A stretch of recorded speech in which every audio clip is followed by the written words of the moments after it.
Première chose, merci déjà à Vincent et à Jean-David de nous accorder 1 heure de leur temps sur ce thème de la raison d'être.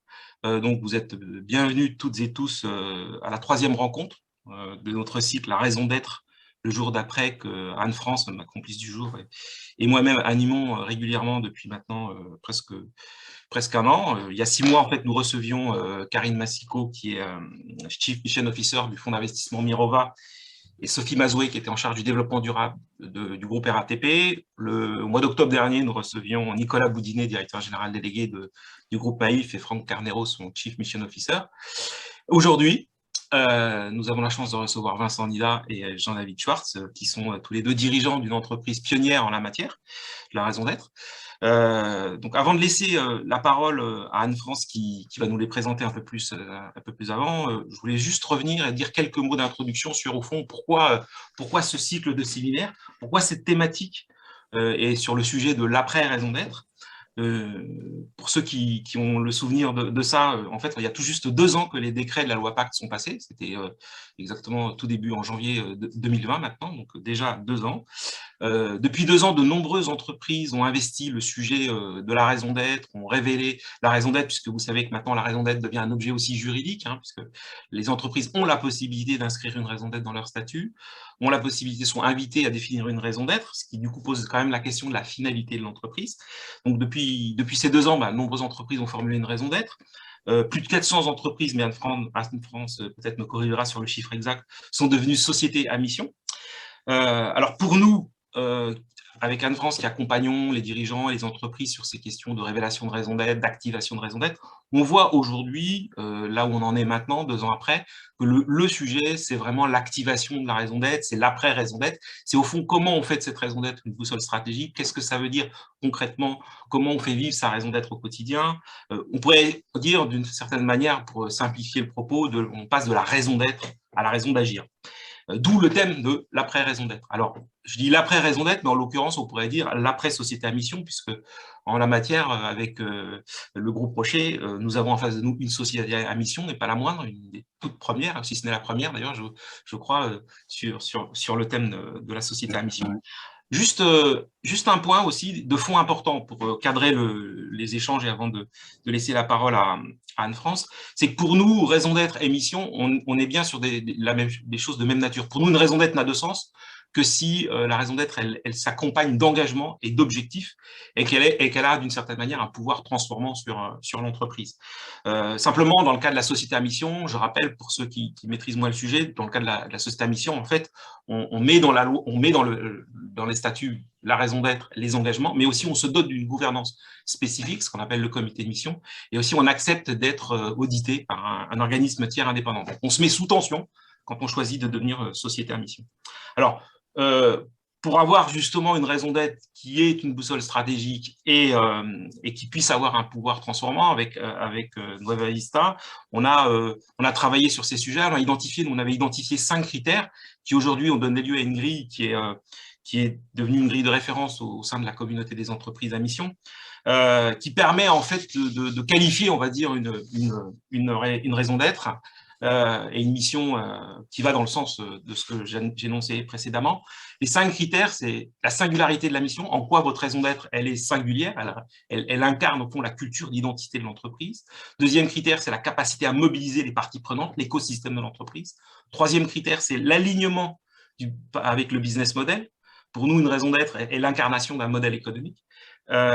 Quatrième critère, bien entendu, la contribution sociétale qu'on va retrouver dans la formulation d'engagements sociaux, environnementaux.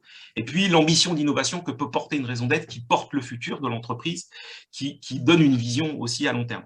Enfin, on vous a remis cette grille qui nous semble être un élément intéressant qui permet d'illustrer aussi ce qu'on met derrière la notion de raison d'être. Je ne vais pas plus loin sur le cadre, c'était juste pour fixer le cadre très rapidement du sujet qui nous intéresse. Et maintenant, je vais donner la parole à Anne-France pour qu'elle puisse nous introduire le groupe Rocher et puis nos intervenants avant de passer à la séance de questions-réponses plus directement. À toi. Merci beaucoup, Jean-Noël. À nouveau, bonjour à toutes et à tous. Donc, c'est vrai qu'on en est aujourd'hui à notre 3e webinaire avec le témoignage de Vincent, Jean-David du groupe Rocher. Notre idée, effectivement, à travers ces webinaires, c'est d'illustrer le propos, d'être loin de la théorie en fait et d'être vraiment dans des témoignages extrêmement concrets.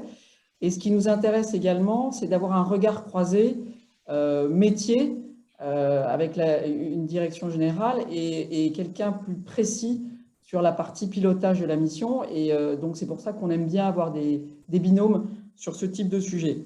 Alors, évidemment, quelques mots sur le groupe Rocher que vous connaissez tous. Le groupe Rocher, à titre de rappel, est une entreprise familiale, indépendante, avec un chiffre d'affaires de 2,7 milliards d'euros, 18 000 salariés, dont 3 500 en Bretagne, et 50 millions de clients dans 118 pays, et compte aujourd'hui 10 marques. Je rappelle tout ça parce que c'est important quand on parle de qualité de société à mission, vous le verrez dans les propos de Vincent et Jean-David. Donc les 10 marques, je les rappelle rapidement, Yves Rocher bien sûr, Arbonne, Petit Bateau, Stanome, Kyotis, Dr Pierre Ricot, Daniel Jouvence, ID Parfum, Sabon et Flormar. Comme l'a rappelé Jean-Noël, le groupe Rocher est une société à mission pionnière qui n'a même pas attendu le décret d'application de janvier 2020 pour adopter la qualité de société à mission dans ses statuts, puisque le passage s'est fait le 24 octobre 2019. Et donc, tout l'intérêt, c'est d'avoir cette antériorité, parce qu'on n'est quand même que 2 ans après la loi, mais une certaine antériorité avec 2 ans de questionnement, de transformation, et donc un certain recul sur la notion d'activation. On ne résiste pas évidemment à l'envie de vous partager la mission du groupe Rocher, donc peut-être maintenant tu peux très rapidement, on ne va pas la relire, mais c'est intéressant que vous voyez que une mission, donc une raison d'être et les objectifs associés, ça n'est pas 4 mots, on n'est pas sur une signature de marque, c'est un texte important, ça devient la constitution du collectif du groupe Rocher. Et si on a envie de la synthétiser, parce que je ne vais pas la relire, c'est bien évidemment le concept de reconnexion des communautés à la nature. Cette raison d'être posée ancrée, on va dire, sur 5 objectifs que vous avez sous les yeux.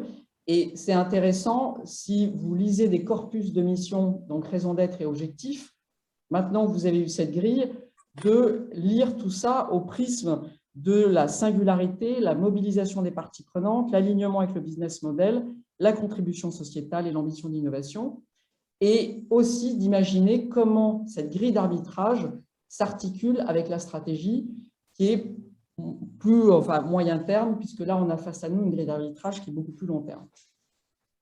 Donc voilà pour le rappel de la mission.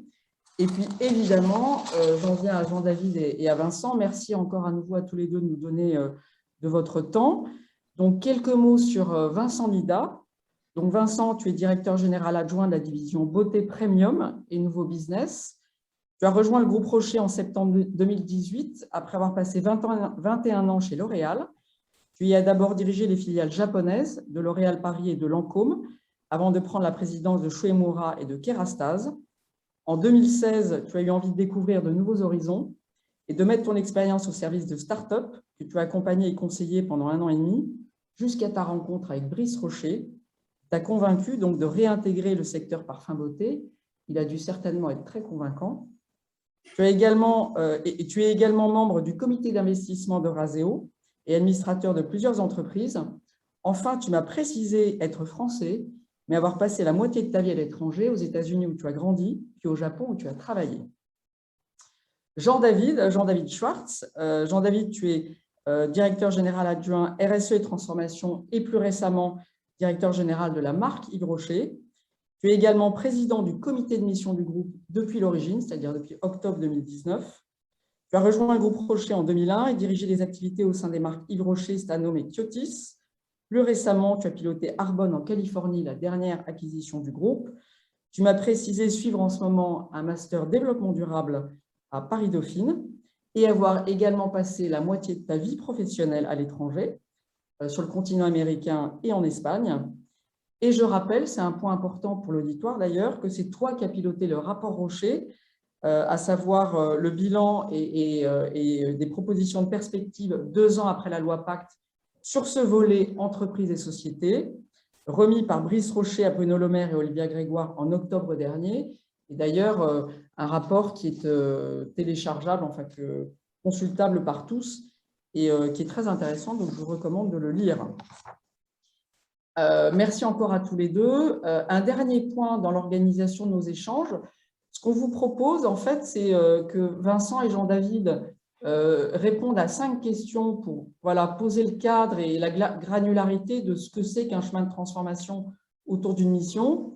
Et puis, pendant que vous les écoutez, vous allez avoir tout un tas de questions. Donc, n'hésitez pas à poser ces questions au fil de l'eau via Klaxoon. Donc, vous avez les informations sous les yeux. Donc, soit directement de votre téléphone portable, soit en vous connectant à Klaxoon avec votre ordinateur. Donc, je ne sais pas ce qu'il faut raconter en plus maintenant, mais voilà. Donc, vous posez les questions au fur et à mesure et ça nous permettra, nous, de les organiser par grands thèmes. Et puis, Jean-David et Vincent, sur les 15 dernières minutes, ils répondront. Voilà, donc on ne va peut-être pas répondre à tout, mais en tout cas, les grands thèmes seront traités sur les 15 dernières minutes. Je pense que l'on a tout dit. Et donc, on peut commencer nos échanges à travers donc 5 questions. Et on en avait une première qui nous intéressait, qui était de se dire finalement, on est 2 ans après l'adoption de cette qualité dans le groupe Rocher. Est-ce que ce qu'il s'est passé pendant ces 2 ans était parfaitement prévisible? Vous aviez tout imaginé à l'avance, le 24 octobre 2019. Qu'est-ce que vous n'avez pas prévu? Et puis quand même un point important qu'on a tous vécu le 17 mars 2020, c'est la pandémie mondiale. Donc dans ce contexte extrêmement singulier que vous vivez depuis début 2020, est-ce que la mission a été une ressource ou un fardeau? Peut-être la question est pour toi, Vincent. C'est vrai que quand on s'est lancé dans l'aventure, il y avait plus d'inconnus que de connus.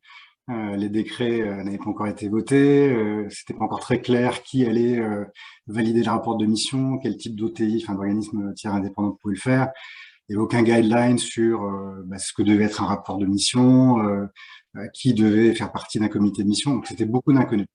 Mais pour nous, c'était une démarche assez évidente en fait de devenir société à mission, puisque depuis la création du groupe, finalement l'entreprise est une entreprise engagée, purpose driven comme on dirait aux États-Unis.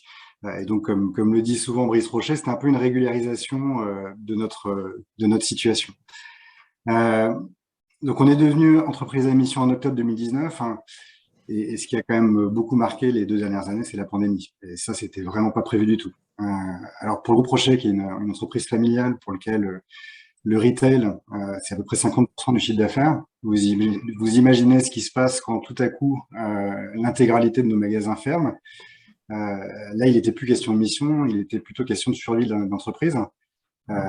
C'est donc la question qui se pose, c'est comment est-ce qu'on ne tombe pas à court de liquidité, qu'est-ce qu'on fait? Donc c'est vrai qu'après avoir eu cette espèce d'euphorie, d'engouement autour de la mission, on se retrouve face à un coup près qui est comment est-ce qu'on survit? Alors on pourrait se dire l'important c'est effectivement c'est avant tout c'est le cash et la mission ça passe après. C'est vrai que si on ne survit pas, il n'y a pas de mission. Mais la mission, c'est vraiment ce qui nous a permis de mobiliser en fait les troupes, donner du sens à l'action. C'était une période difficile,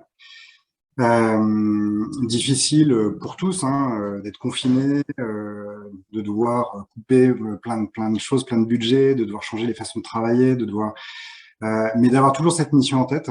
Et c'est vraiment ce qui nous a guidés. Ça donnait du sens, à l'action. Ça motivait aussi les collaborateurs. Donc, c'était un peu une sorte de colonne vertébrale pendant la pandémie. Et puis, ça n'a fait que renforcer aussi l'importance de notre mission. Pour ceux qui ont vécu la pandémie en ville, je pense qu'on l'a tous senti que la nature, d'être loin de la nature, ça avait un vrai impact sur notre bien-être. Et que de ne pas être proche de la nature, ça a un impact négatif. Donc ça a aussi renforcé un peu cette utilité en fait de la mission. Ça a créé un très fort esprit de solidarité entre les employés, vraiment un esprit de corps, parce que c'était vraiment la preuve que la mission était utile. Et puis ça a été aussi un guide sur sur nos investissements, sur ce qu'on gardait, ce qu'on gardait pas. Et on a sacralisé en fait tout ce qui avait un rapport avec la mission. Et c'était une évidence. Alors que c'est vrai qu'on était vraiment dans une situation de crise économique comme on n'a jamais connu. Mais pour nous, l'évidence, c'était qu'il y avait un certain nombre de choses qui étaient liées à notre mission et qu'on ne pouvait pas abandonner puisque c'était la raison pour laquelle on existait. C'est très intéressant, Vincent, merci pour ce témoignage. Juste une petite incise, en fait, la façon dont tu parles de la mission en période difficile comme étant presque une ligne de vie, ce qui est très intéressant, c'est quand tu interroges toutes les sociétés à mission, elles relatent l'aventure exactement de la même façon. C'est-à-dire que ça a été la ligne de vie du collectif pendant toute la période difficile, essentiellement d'ailleurs le premier semestre 2020, et puis une grille d'arbitrage dans un contexte très tendu. Voilà, et c'est intéressant ce que tu dis, sacraliser l'essentiel. Donc, merci beaucoup pour cette témoignage. D'ailleurs, si on peut ajouter un témoignage aussi, Anne-France, c'est que tous les deux, pendant cette période de Covid, on travaillait sur des sujets d'entreprise à mission. Honnêtement, au moment de la crise, on s'est dit avec Anne-France, oula, il y a un certain nombre de nos projets qui vont s'arrêter. Pourquoi? Parce que travailler sur la mission, c'est penser le temps long. Et on s'est dit, en période de crise, nos clients vont nous dire, bon, bah, désolé, mais là, il y a des urgences. Et en fait, assez étonnamment, c'est pas ce qui s'est passé. C'est justement au contraire, d'ailleurs. Ils s'attendaient, c'est le moment ou jamais, parce que quand ça va repartir, on va avoir besoin de relancer la machine, de se redonner du sens, de se réaxer sur l'essentiel. Et donc, il faut continuer ces travaux-là, il faut le faire. Et nous, c'était un retour d'expérience, je trouve, assez intéressant de ce point de vue-là. Alors, peut-être oui, Jean-David, tu voulais dire quelque chose? Non, je voulais juste à rajouter, rebondir sur un des points de Vincent, très important, effectivement, par rapport à donner du sens aux collaborateurs. On a fait une enquête d'engagement, comme on fait chaque année, beaucoup de gens font, tous les ans dans les entreprises pour voir l'engagement, en fait. Et on s'attendait là, donc c'était 2021, début 2021, donc déjà avec 12 ou 18 mois de confinement et tout. Et on s'attendait à des résultats quand même pas bons, parce que environnement de travail difficile, une certaine forme de fatigue, de lassitude, des parts variables vu les résultats pas payés, des restructurations aussi. On a un métier de retail, donc on n'a pas fait que ouvrir des magasins, vous imaginez bien. Donc en fait, et il se trouve que cette enquête d'engagement n'a jamais été aussi bonne. C'est-à-dire qu'on a progressé.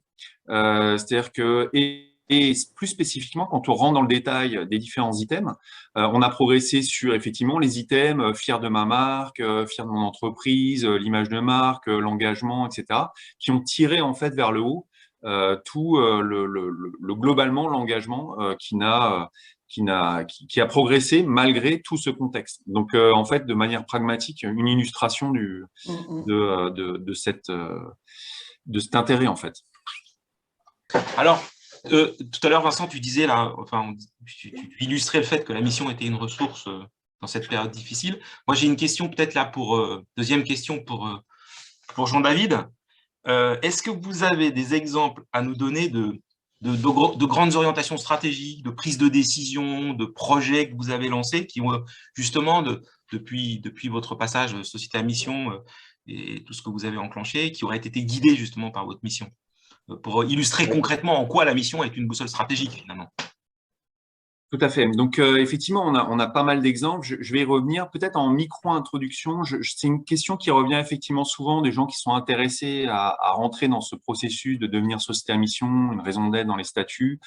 Bon, ce qu'il faut voir, c'est que nous, en tout cas, notre état d'esprit, c'est que la mission, c'est à la fois une trajectoire, c'est-à-dire un état d'esprit. Le groupe est quand même engagé depuis plus de 60 ans. Donc, être une société à mission, c'est plus un parachèvement quelque part. C'est pas un point de départ. C'est-à-dire que on n'est pas dans une logique. Attention, maintenant que vous allez voir ce que vous allez voir, comme une société à mission, il va y avoir des renoncements spectaculaires, des shifts incroyables dans notre stratégie. Enfin, il y a quand même une notion de trajectoire dans laquelle on s'inscrit. Et je pense qu'il ne faut pas faire peur aussi aux gens qui veulent s'inscrire dans cette trajectoire-là, de se dire, bon voilà, je viens avec qui je suis et puis je progresse au fur et à mesure. Et c'est pas parce que d'un coup, je change mes statuts que je dois faire tout différemment. Et ça n'a pas été notre cas et je pense qu'il faut vraiment l'assumer. La deuxième dimension, je reviendrai sur des exemples.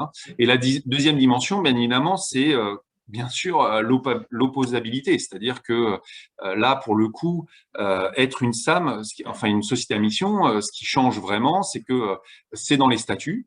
La raison d'être et les objectifs que vous avez rappelés tout à l'heure, merci. Donc, en fait, c'est gravé dans le marbre et donc pour nous, c'est un socle, c'est cette fameuse corde de rappel. C'est-à-dire que quand on prend des décisions, bien évidemment, c'est pas uniquement ah bah ça serait bien qu'on soit en ligne avec notre raison d'être, c'est qu'on a une direction juridique, on a des parties prenantes, des clients qui peuvent nous opposer en fait finalement nos décisions et nos choix stratégiques au vu de nos statuts. Donc c'est quand même une corde de rappel très très puissante. Et donc ça sert aussi en interne à prendre des décisions et ou à ne pas en prendre justement sur certains autres sujets. On a quelques projets phares qui ont été lancés depuis le passage de la société à mission.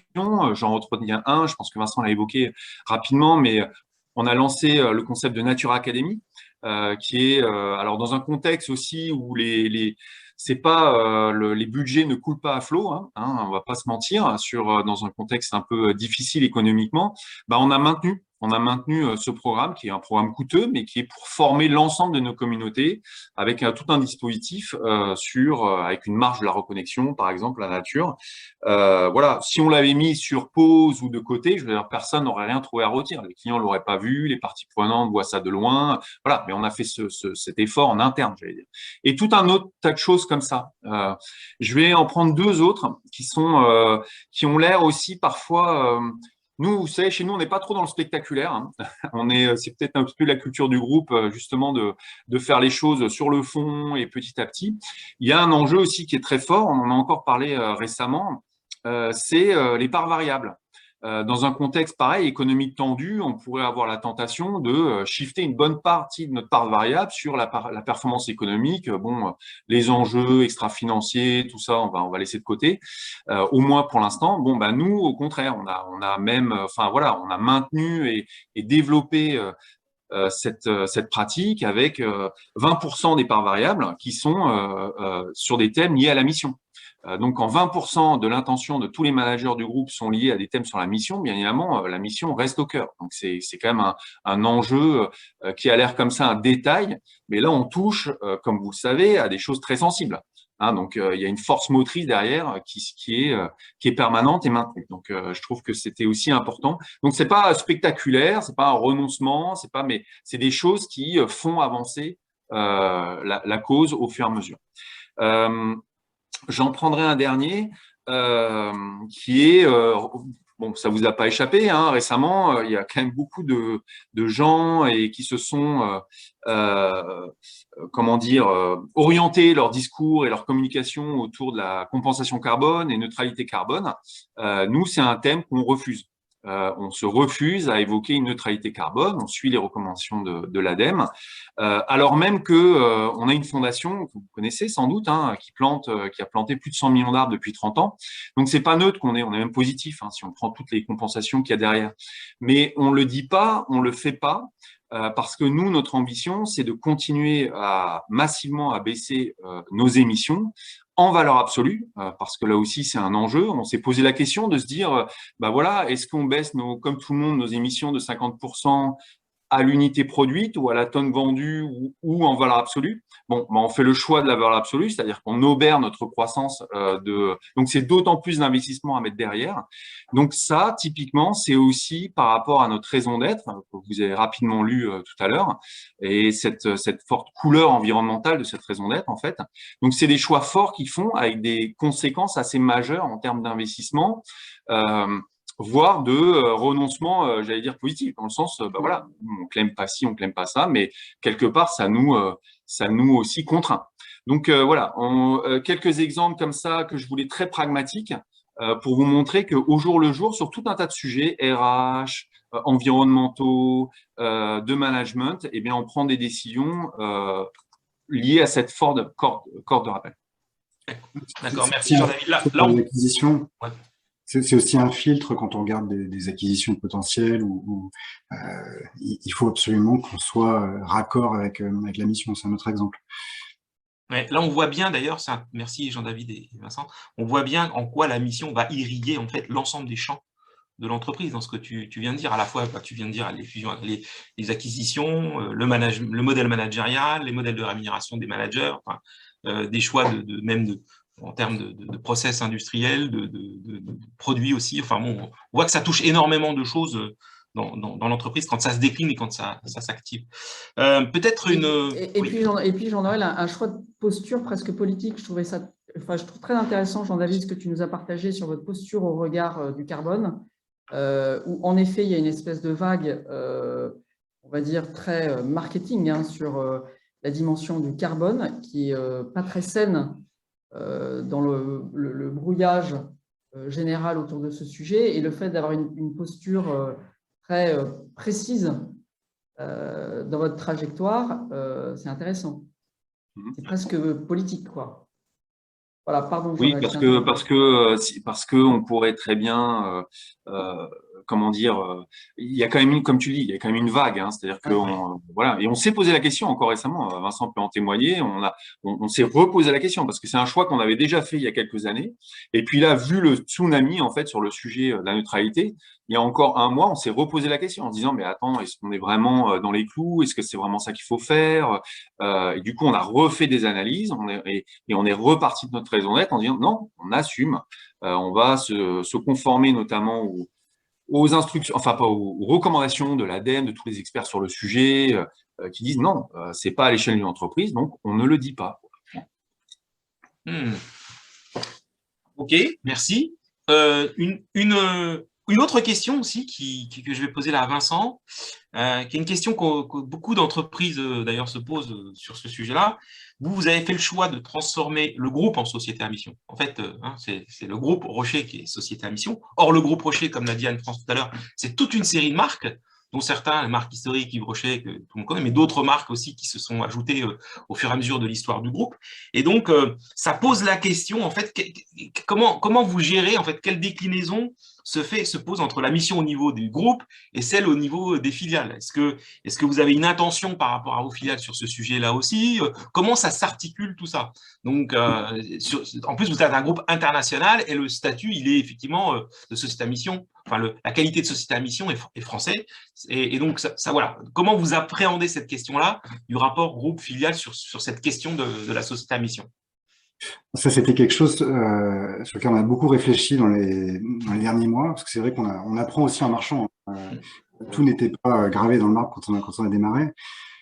C'est vrai que le groupe, c'est 10 marques, c'est des entités juridiques qui parfois englobent plusieurs marques, et des marques qui partent pas toutes du même point de départ, et qui sont plus ou moins cohérentes ou plus ou moins en résonance avec la raison d'être du groupe.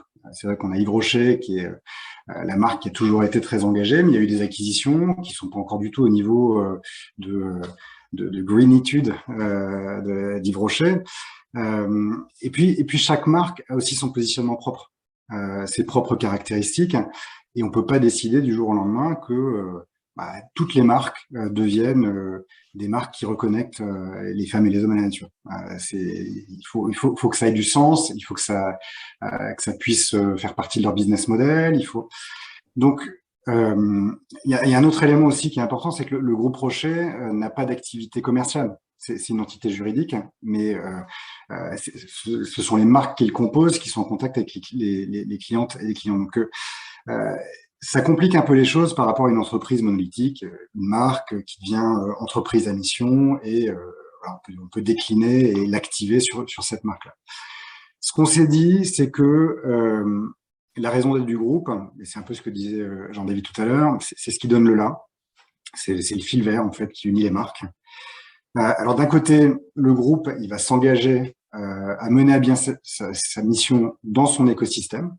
Donc, son écosystème, c'est les employés, d'abord, le personnel des magasins, les consultantes de vente directe, de social selling, nos fournisseurs, aussi le grand public et les pouvoirs publics, puisque on a lancé un baromètre avec BVA pour mesurer en fait le degré de connexion à la nature des populations dans une vingtaine de pays, et de voir en fait les corrélations qu'il peut y avoir entre la connexion avec la nature, la connaissance de la nature, les expériences de la nature et le bien-être et la confiance en le pays, le bonheur des populations. Et on a vu un lien absolument, enfin statistiquement significatif dans tous les pays dans lesquels ça a été fait. Donc ça nous permet aussi de faire prendre conscience au pouvoir public à l'importance de cette connexion avec la nature. Donc c'est vraiment une mission d'intérêt général.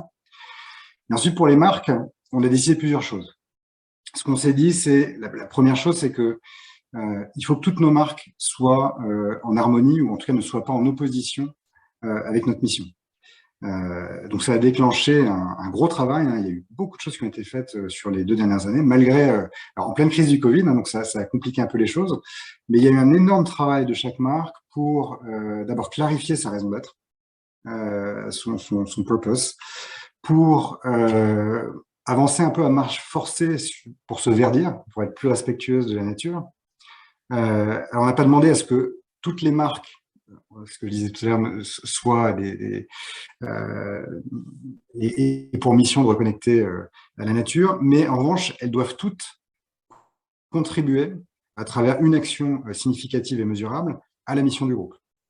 Donc ça peut être vis-à-vis des employés. Il y a des marques qui ont organisé des marches dans la nature pour la découverte des plantes médicinales. Il y a des marques qui vont intégrer dans un programme de vente, par exemple un programme sur le Healthy Living avec notre marque américaine. On intègre dedans des marches dans la nature qui font partie intégrante en fait du programme pour le bien-être. Donc il y a tout un tas d'exemples autour de ça. Et puis ce qu'on s'est dit aussi, et ça c'est une mesure assez, enfin c'est une décision assez forte, on s'est dit si les marques ne sont pas en harmonie ou n'arrivent pas à se transformer pour finalement rejoindre ce fil vert, on s'en séparera. Donc, on s'est donné jusqu'à 2030. Je ne sais pas si on aura la patience d'attendre jusqu'à 2030. L'histoire le dira. Et puis, les marques avancent très vite depuis qu'on s'est lancé dans l'aventure. Mais c'est assez fort, c'est de se dire, finalement, le groupe, il peut changer aussi de forme, mais il faut que ce soit un groupe cohérent. Ça veut dire, juste, je te coupe, Vincent, ça veut dire que vous êtes prêt à renoncer à des marques, même très performantes, très, très rentables, si elles ne sont pas alignées avec votre raison d'être. Absolument. Ouais. Donc, c'est en ça aussi que la mission, c'est vraiment une colonne vertébrale. C'est un filtre. Alors, en parallèle de tout ça, il y a un certain nombre d'entités qui se sont engagées, qui sont entrées dans une démarche pour devenir société à mission ou l'équivalent selon les pays. Par exemple, on a 2 filières en Italie, Yves Rocher et Stanome, qui sont devenus sociétés à bénéfice. Arbonne, aux États-Unis, est devenu Public Benefit Corporation. Donc, on a cette démarche qui est mise en place aussi dans les différents pays.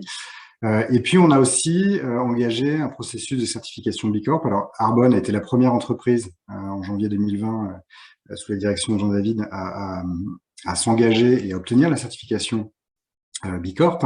Mais on a démarré le process pour certifier en fait l'ensemble du groupe et chacune de nos marques, ce qui nous engage aussi sur des critères sociaux et environnementaux très stricts. Alors c'est pas lié directement avec la mission, mais c'est aussi une sorte de cadre dans lequel on travaille.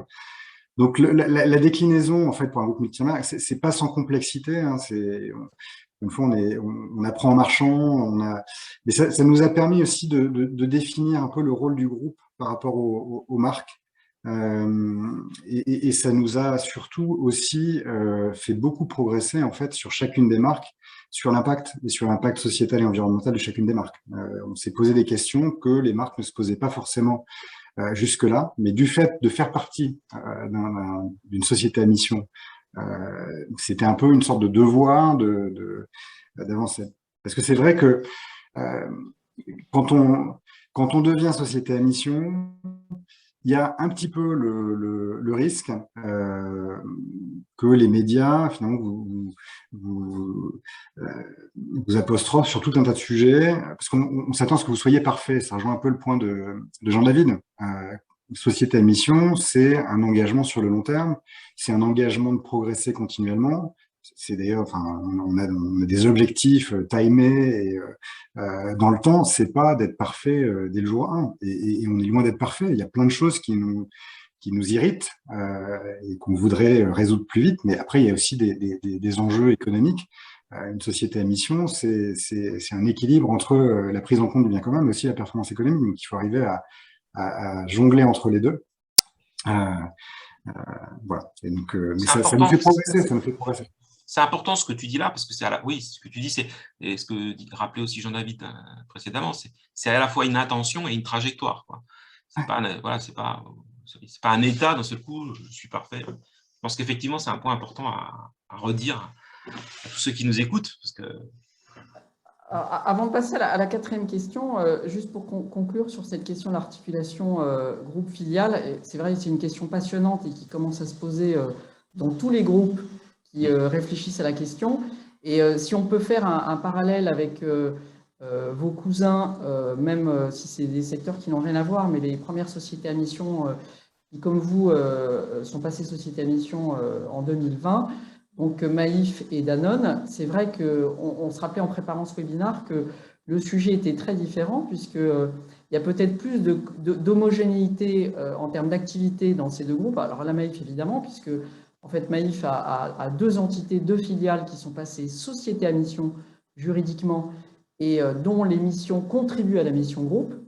Et donc en fait, on a 3 sociétés à mission au sein du même groupe concernant Maïf. Quant à Danone, c'est le groupe également qui est passé société à mission. Et en fait, à travers les macro-objectifs statutaires, chacune des entités et des filiales contribue très fortement aux objectifs statutaires groupe. Et avec, comme Yves Rocher, certaines entités en fonction des pays qui ont adopté des statuts public benefit. Je ne crois pas qu'il y ait de société à benefit chez Danone, mais voilà. Mais donc, à chaque fois, une configuration assez différente, mais en tout cas, c'est presque plus la question qui est posée qui est intéressante que les réponses des uns et des autres. Mais en tout cas, un champ d'exploration très intéressant. Et d'ailleurs, la communauté des entreprises à mission va bientôt publier quelque chose sur le sujet. On avait une quatrième question pour vous, et peut-être en particulier pour Jean-David, qui est donc président du comité de mission. Donc, je rappelle d'ailleurs que dans les sociétés à mission, il y a certains présidents qui ne sont pas au sein du groupe. Il y a beaucoup de sociétés à mission qui ont des comités de mission avec des présidences qui sont présidées par des parties prenantes externes, ce qui n'est pas le cas chez Rocher. Donc, la question qu'on se pose, vous l'avez tous compris, et Jean-David l'a bien rappelé, la société à mission n'est pas un label, évidemment, mais bien l'affirmation d'une trajectoire et d'une mise en tension volontaire du collectif. Donc, tout ça ne fait sens que quand on le pilote. Vous avez une gouvernance. Comment vous êtes mis en chemin pour piloter tout ça, les moyens, les résultats, les effets de la mission? Jean-David. Oui, donc on a mis en place une gouvernance spécifique pour la mission, celle qui est décrite dans la loi, bien sûr, hein, donc un comité de mission qui produit un rapport de mission, etc. Bon, bien évidemment, on se réfère à la loi pour ça. Plus des choses d'ailleurs qu'on retrouve, qu'on avait indiquées dans le rapport Rocher, des gouvernances que j'avais qualifiées d'un peu plus spécifiques, de type présenter au moins une fois par an les résultats de la mission au conseil d'administration, au CSE, enfin à des parties prenantes finalement, pour ne pas avoir finalement cette dichotomie entre la vie de l'entreprise et puis la mission, on fait des trucs super. Donc ça, c'est aussi quelque chose qu'on a mis en place. Et puis après, des choses là encore plus spécifiques, j'allais dire, mais indispensables pour l'animation de la mission et de ce résultat. D'abord, un réseau de leaders dans tous les CODIR marques métiers, donc qui s'occupent à la fois de la RSE et de la mission, parce que c'est notre contribution sociétale, hein, quelque part, tant pour ses externalités négatives que positives. Donc, c'est quand même vu le nombre de marques et de métiers, c'est quand même une 15 à 20 personnes de postes qui ont été, alors pas forcément créés, parce que c'est des gens qui ont pris ça en plus d'eux ou dans le cadre de leur fonction actuelle, mais en général, c'est quand même des créations de postes, donc un gros investissement en fait de la part du groupe pour pouvoir finalement avoir partout dans les métiers, partout dans toutes les fonctions, une représentation de quelqu'un qui va être encore une fois ce garant du fil vert, je retiens l'expression de Vincent, de la raison d'être. Un reporting dédié, bien sûr. Alors là, on s'est appuyé sur le reporting historique. On est soumis à DPF, nous, par rapport à notre obligation légale. Mais finalement, on a fait évoluer ce reporting et l'outil correspondant et le réseau qui s'en occupait pour ouvrir finalement à d'autres sujets plus en lien directement avec la mission. Donc, on avait un reporting extra-financier, enfin de la performance dite extra-financière. Là aussi, je pourrais y revenir parce qu'on va fusionner les deux entre financier et extra-financier. Mais ce reporting-là, en fait, a été ajusté pour intégrer des nouveaux éléments liés plus directement à la mission. Par exemple, le nombre de personnes, comme l'évoquait Vincent, qui ont bénéficié d'une expérience de nature dans le cadre de leur activité professionnelle. C'est des choses qu'on met en place. Donc là aussi, c'est du comptage, combien de personnes, où, combien de temps, etc. Donc, on a mis un certain nombre de règles. Et puis, un dernier élément aussi qui est très intéressant, qui est un réseau, en fait, là, pour le coup, sur une base volontaire, partout dans le groupe, là, c'est pas les codis ou les managers, c'est un réseau qui s'appelle We Are Change, donc R comme rocher, quoi, qui est un réseau pas mal bottom-up, en fait. C'est un réseau d'animation de tout un tas de volontaires qui sont animés sur différentes, j'allais dire, déclinaisons de la mission et de l'animation de la mission tout au long de l'année. Ça peut être sur des initiatives biodiversité, ça peut être sur des initiatives éducation sur, je sais pas, les déchets, etc. Et donc, en fait, ça permet finalement d'infuser partout, au-delà des grandes stratégies et des grandes idées, des petites choses, des petits gestes et une espèce de conscientisation de toutes les personnes, mais vraiment partout, quoi. Donc là, on n'est pas dans la grande stratégie, on n'est pas dans les grandes idées, on est dans les petites choses concrètes au jour le jour, dans les différents métiers, stratégies, les métiers, les fonctions, les sites industriels, etc., etc. Donc voilà, il y a plusieurs dimensions en fait de ce qu'on a mis en place. Mais c'est ça qui produit, in fine, quelque part, le rapport de mission. Parce que le rapport de mission, il y a un peu je veux dire, la synthèse de tout ce qui est fait à ces différents niveaux. Merci beaucoup, Jean-David. On pourra imaginer dans quelques temps dédier une conférence ou des débats autour du comité de mission, parce que c'est vraiment un sujet intéressant. Moi, ce que j'ai envie de retenir dans ce que tu viens de nous partager, c'est qu'il y a évidemment ce rapprochement entre le financier et l'extra-financier. En fait, l'intérêt de la mission aussi, c'est qu'elle agglomère, elle décilote le sujet. Et donc ça, c'est important. Tu nous as parlé dans le comité, par rapport au comité de mission, que vous avez créé des ponts entre les organes de gouvernance préexistants. Et c'est vrai que beaucoup de sociétés à mission commencent à créer des passerelles entre conseil d'administration et comité de mission ou COMEX et comité de mission. Vous avez mis en place un réseau de leaders. Donc, comment faire irriguer la mission au niveau des différents métiers, et aussi avec ce We Are Change, ce réseau de volontaires là pour mobiliser et créer du bottom-up.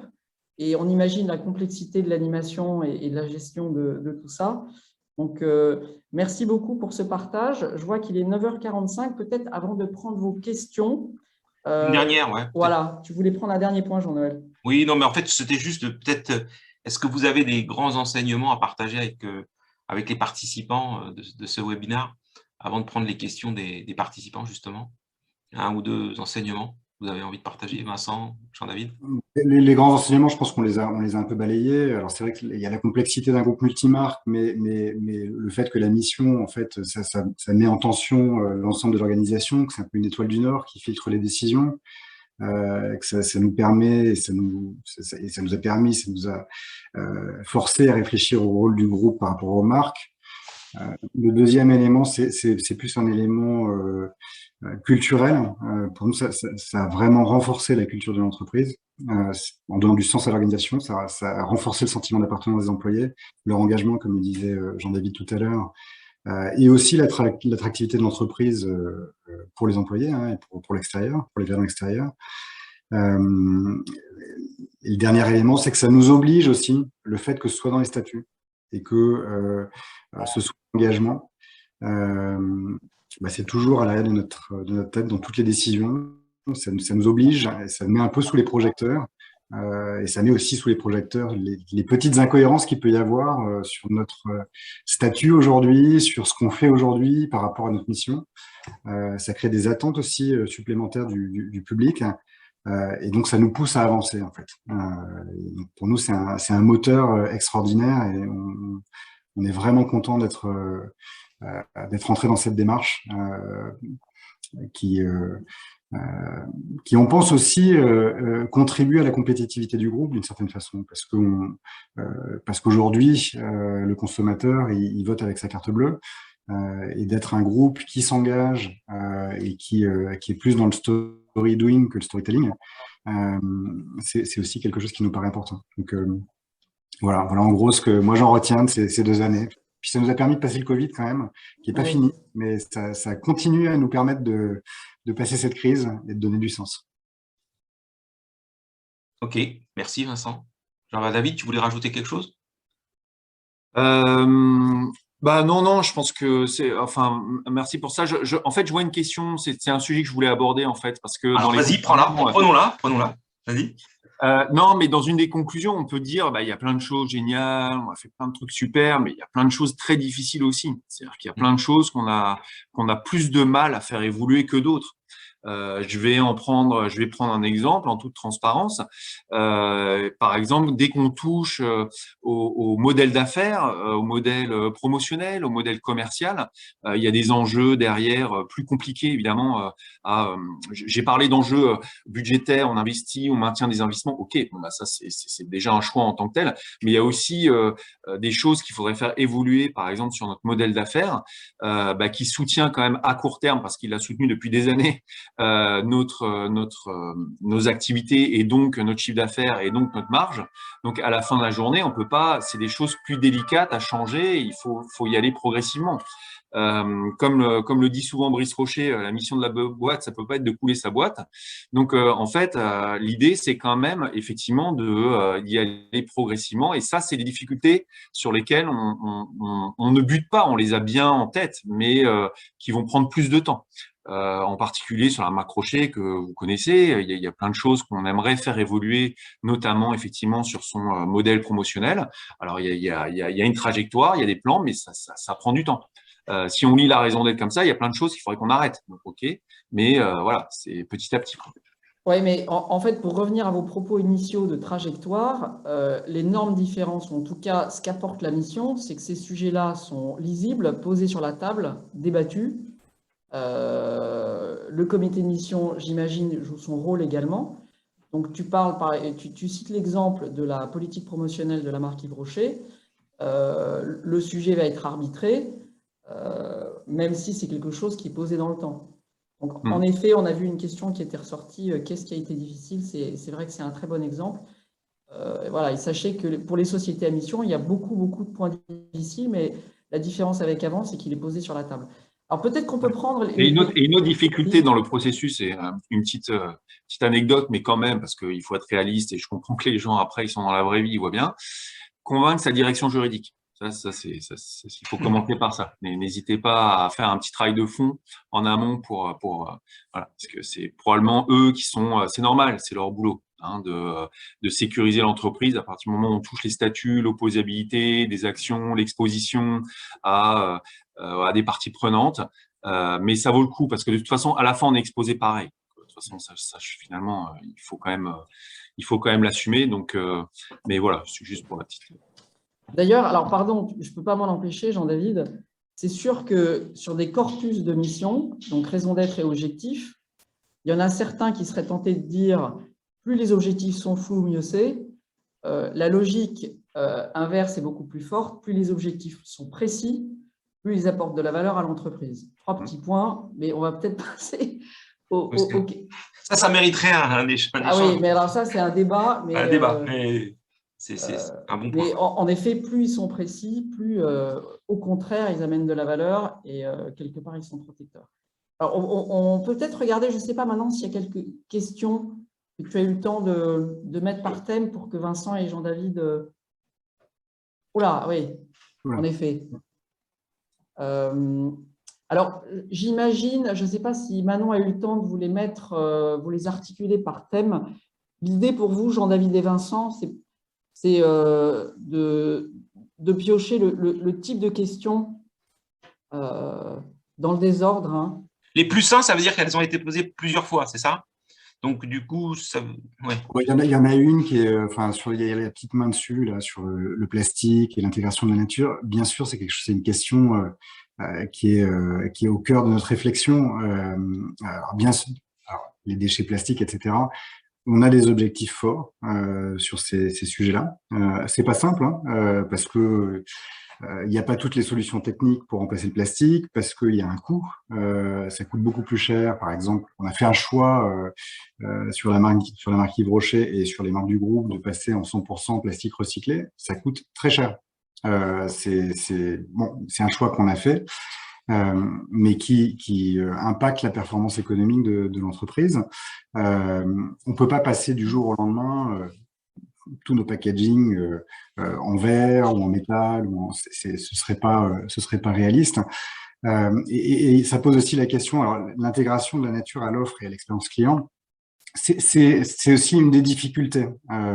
Si on en revient à la question précédente, c'est comment est-ce qu'on intègre une mission au modèle d'affaires et comment est-ce que ça devient aussi quelque chose qui est lié à l'expérience des consommateurs. Alors, je disais tout à l'heure, le groupe a sa mission et ensuite chaque marque a sa mission. Mais on essaye, on réfléchit aujourd'hui, d'ailleurs quand je repense à la grille tout à l'heure de questionnement de la mission, est-ce que la mission pousse à l'innovation? Oui, ça nous pousse à l'innovation et on réfléchit beaucoup à quel type de service, quel type d'expérience, et d'ailleurs ça fait partie d'un de nos objectifs liés à la mission, on pourrait proposer à nos clients qui soit une expérience qui les connecte avec la nature. Alors aujourd'hui, il y en a déjà quelques-unes. Hein. On propose à nos consommateurs d'aller planter des arbres. Ça fait partie, alors avec la fondation, les consommateurs peuvent aller planter des arbres avec les employés, etc. Ça peut être une expérience. On propose des marches de la nature sur certaines marques. Mais comment est-ce qu'on rend ça encore plus fort, encore plus significatif, mesurable? C'est des choses auxquelles on réfléchit beaucoup aujourd'hui. Alors, là, il y a beaucoup de questions. Je ne sais pas ce à quoi vous avez envie de réfléchir. Il y a des questions peut-être… La triple comptabilité, peut-être ouais. Jean-David, je sais Oui, pas donc sur la comptabilité, enfin plus généralement, on est en train de faire un projet pour fusionner en fait le reporting financier, enfin dit financier extra-financier, pour analyser une performance globale de l'entreprise, pour lui donner à l'extra-financier entre guillemets la même régularité, visibilité et poids dans les décisions. Donc bon, ça, beaucoup d'entreprises sont sur ce chemin-là et vraiment je l'encourage. Je pense en plus que ça va donner une nouvelle dimension justement à toute la fonction finalement financière. On est en train de changer le nom aussi probablement des directeurs financiers, les appeler Chief Value Officer ou Chief Performance Officer, des choses comme ça, pour faire en sorte d'évoluer dans ce sens-là. Bon, ça c'est une trajectoire un peu commune à plein d'entreprises maintenant. On fait un test par ailleurs avec la comptabilité, le système CARE, piloté par Alexandre Rambaud, qui est quelque chose qui nous permettrait demain d'intégrer finalement effectivement l'ensemble des capitaux à notre mesure de la valeur. Donc ça, c'est une expérimentation avec quelques d'autres sociétés. On est dans cette chaire pour pouvoir tester en fait le modèle et voir dans quelle mesure on peut l'appliquer. Il y avait pas mal de questions qui tournaient autour du consommateur. C'est une question souvent qu'on nous pose. Quelle est la perception consommateur, etc. Comme l'a dit Vincent, en fait, c'est le groupe Rocher qui est société à mission. C'est pas les marques aujourd'hui ou pas toutes les marques. Donc, on n'en est pas encore à cette étape-là. D'ailleurs, être une société à mission, c'est quelque chose aujourd'hui que le consommateur ne perçoit pas. C'est un dispositif juridique. On n'a pas vocation, les marques n'ont pas vocation vraiment à parler de ça. Au moins dans le court terme. Donc, on va plutôt aller sur des certifications type B Corp que les marques vont s'approprier, qui est plutôt de la RSE, j'entends. Mais aujourd'hui, vis-à-vis du consommateur, on n'est pas sur ces sujets-là. D'ailleurs, ce que tu viens de dire répond aussi en partie à une question sur l'articulation avec la politique de RSE. C'est vrai que la mission, c'est ce qui donne du sens à l'entreprise, c'est le cadre, c'est l'étoile du Nord. La RSE, elle vient compléter cette action. C'est plus ce qu'on doit faire pour opérer de façon responsable. Mais c'est pas ce qui va nous guider. Donc on a un certain nombre d'objectifs RSE liés à la baisse des émissions carbone, à la baisse de l'utilisation du plastique, à la baisse de la consommation d'eau, à la biodiversité. Enfin, on a tout un tas d'objectifs RSE qui viennent renforcer ou qui sont bien sûr en cohérence avec la mission, mais qui sont séparés. Comme le disait Nicole Notat, Vincent, on ne comprendrait pas une société à mission irresponsable. Donc, ce que tu es en train de dire, c'est que la RSE vient crédibiliser des pratiques de responsabilité qui sont relativement normées. Et comme vous le savez tous, avec la CSRD, ça va être totalement normé. Donc, dans 3 ans, une société qui n'a pas des pratiques de responsabilité claires, ça ne sera pas possible. Alors qu'avec la mission, on pose plutôt la question très singulière de l'utilité, qui n'appartient qu'à l'entreprise. Et donc, il y a une articulation, mais il y a plutôt un socle de crédibilité avec la RSE et la mission qui drive le business et qui recouvre l'ensemble du business et qui adresse des questions, là, pour le coup, très spécifiques pour l'entreprise. Je ne sais pas si j'ai retraduit ton propos, Vincent, mais… Oui, c'est ça. Non, mais la mission, c'est l'utilité et la RSE, c'est le mode opératoire. Et avec Bicorp, on est plutôt sur du mode opératoire avec un filtrage. Bicorp, c'est plutôt, voilà, exactement. C'est du mode opératoire et avec cette question sous-jacente de la prise en compte de l'ensemble des parties prenantes dans ces modes opératoires. Mais la mission reste quelque chose de très spécifique à l'entreprise, qui est plutôt d'un registre stratégique. Alors, je vois qu'il est 58, Jean-Noël. Oui, il y a une question, parce qu'il y a tout un champ de questions sur les consommateurs, là vous avez répondu, puis il y a des champs de questions sur les collaborateurs. Au niveau des collaborateurs, les actions qu'on met en place, la transformation culturelle, le réel sentiment d'appartenance. Donc, est-ce qu'il y a, la réponse sur les consommateurs, c'est de dire ça va venir dans un second temps. Sur l'interne, je ne sais pas si vous avez des choses à répondre à ces questions ou à dire. Oui, alors je peux prendre celle-là. Effectivement, bon, j'en ai parlé un petit peu avec sur l'engagement. On a vu que vraiment il y avait un impact sur l'engagement des collaborateurs. Pour répondre précisément à la question, c'est pas que les managers, hein, donc c'est vraiment tout le monde. On est l'engagement, le concept de société à mission, ce que ça représente, etc., a été diffusé largement à tout le monde avec des animations via ce fameux réseau là, We Are Change. Globalement, ça, on descend à tous les niveaux, j'allais dire. Ça c'est un premier point. Donc ce sentiment d'appartenance, il est vraiment pour tout le monde et pas voilà. L'accompagnement de la transformation culturelle, c'est là, ça prend un peu d'animation. Ça prend un peu d'ateliers, de communication, d'événements. Voilà, on fait tout ça dans nos entreprises. Il faut le dédier un peu de temps et un peu de contenu à ce sujet-là, c'est sûr, pour que ça vraiment ça infuse un peu partout. Ça c'est un point important. Et puis voilà, je crois que c'est à peu près tout. Sur le sentiment d'appartenance, juste pour compléter ce que tu dis, pour les collaborateurs français, il y avait un sentiment d'appartenance, on va dire, au groupe, parce que les collaborateurs connaissent l'histoire, etc. Pour les marques étrangères en particulier qui ont été acquises récemment, le fait de devenir entreprise à mission, d'avoir ce statement quand même assez fort, ça a créé un fil vert un peu plus fort et ça a permis aussi de raccrocher un peu les wagons et de donner cette conscience aux employés. Si je prends Sabonne, dont on a fini l'acquisition en 2018, il n'y avait pas une conscience RSE particulièrement avancée il y a 3 ans. Aujourd'hui, c'est incroyable comme les employés ont pris ces sujets à bras-le-corps et se sentent faisant partie du groupe Rocher, alors que le groupe Rocher, il y a 3 ans, ça n'existait pas pour eux. Donc ça aide vraiment aussi à renforcer le sentiment d'appartenance pour les collaborateurs à l'étranger.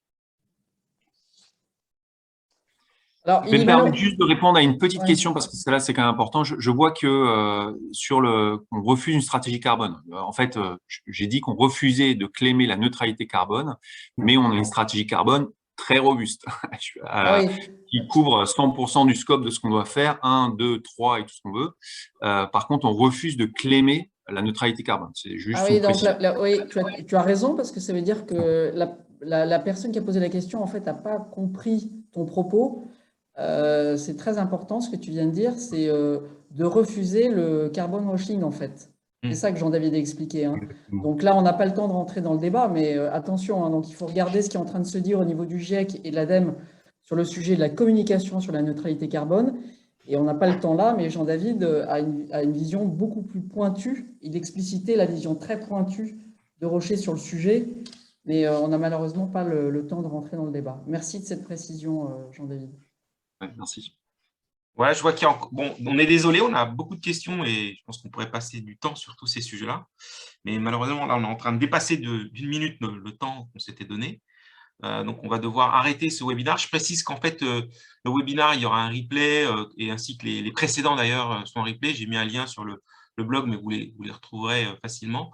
En tout cas, on remercie beaucoup Vincent et Jean-David d'avoir participé à cet exercice. Je crois que c'est des sujets d'actualité et qui intéressent beaucoup d'entreprises. Donc, votre expérience est précieuse quand on est pionnier sur ces sujets-là. Hein, vous l'avez dit, on avance dans l'inconnu, on apprend en marchant. C'est une trajectoire. Il y a aussi tous les mécanismes de transition. Ce n'est pas si simple que ça. On parlait d'évolution du modèle d'affaires avec Jean-David. Donc, c'est des questions pas simples. On est bien on voit bien le pouvoir transformant d'une mission. Et en quoi ça oriente la stratégie et ça permet aussi de mener une transformation vers on va dire, plus d'impact sociétal, plus de responsabilité et aussi plus de performance, comme tu le disais, Vincent. Ce que tu disais, c'est aussi, ça permet à l'entreprise d'être au final plus compétitive. Donc, on voit comment on peut réconcilier, on va dire, impact sociétal et performance économique, ce qui, franchement, est une bonne nouvelle pour nos entreprises et pour la suite de l'histoire. Voilà, donc on vous remercie vraiment tous et toutes d'avoir participé à ce webinaire. Avec Anne-France, on est très content de faire ces moments-là avec vous, de partager ces moments-là avec vous. On espère en avoir d'autres Ouais, dans les mois qui viennent. si j'avais un mot à partager avec vous tous, c'est merci Jean-David et Vincent d'avoir contribué à faire de cet objet mission raison d'être, non pas un statu quo, mais une trajectoire. Tout réside là-dedans. Et voilà, c'est des concepts parfois complexes à expliciter, mais vous êtes là pour l'exprimer avec sincérité. Donc, merci encore beaucoup à tous les deux. C'était un plaisir. Merci à Merci vous. en tout cas. Merci. À très bientôt. Merci pour votre invitation. Et merci aux participants. À bientôt à tous. Merci.